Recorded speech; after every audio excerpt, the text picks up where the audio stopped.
రవి ప్రకాష్ సిలికానాంధ్ర ఆసుపత్రి Kuchipudi super speciality వైద్య సేవలు పూర్తిగా ఉచితం. మీరు అద్దంలో ముఖం చూసుకుంటే మీ ముఖం కనిపిస్తుందా, మీకు చంద్రబాబు గారి ముఖం కనిపిస్తుందా? ఒకసారి పరిశీలన చేసుకోండి.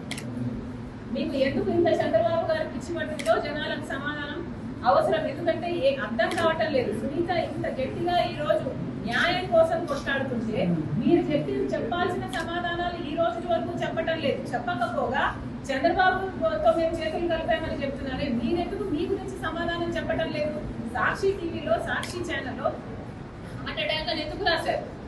ఇల్లంతా రక్తం అయితే, గొడ్డలి వేట్లకు బలైతే, ఆయన తలలోని ఎంకలు బయటకు వస్తే, ఆయన మెదడు బయటకు వస్తే, మరి సాక్షి టీవీలో హార్ట్ అటాక్ అని ఎందుకు చెప్పారు?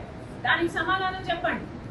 చంద్రబాబు గారు ముఖ్యమంత్రిగా ఉన్నప్పుడు సిబిఐ ఎంక్వైరీ అడిగిన మీరు వివేకానంద రెడ్డి గారి హత్య కేసులో ఆ తర్వాత సిబిఐ ఎంక్వైరీ ఎందుకు వద్దన్నారో దానికి సమాధానం చెప్పండి. అమాయకంగా నిలబడి చూస్తున్నాడు, ఆధారాలు తుడిపేస్తుంటే అని మేనమామ గారే చెప్తున్నారే, మరి దానికి ఏం సమాధానం చెప్తారో చెప్పండి.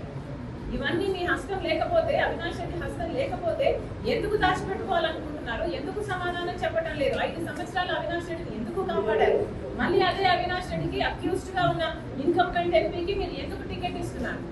మీకు చంద్రబాబు గారు పిచ్చి పట్టిందేమో అని నాకు అనుమానంగా ఉంది.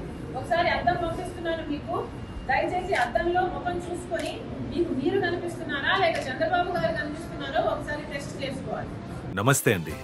ఇది వ్యాపారం గురించి కాదు, ఓటు గురించి. ఎన్నికల్లో ఓటు వేయడం మన హక్కు మాత్రమే కాదు, కర్తవ్యం. ఎంతో మంది మహా నేతలు శ్రమించి ప్రాణత్యాగం చేసి ఈ అవకాశాన్ని మనకిప్పించారు. అందరూ ఓటు వేద్దాం. ఎందుకంటే ఓటు హక్కు ఊరికే రాదు. నా ఓటు ఎవరికో తెలుసా?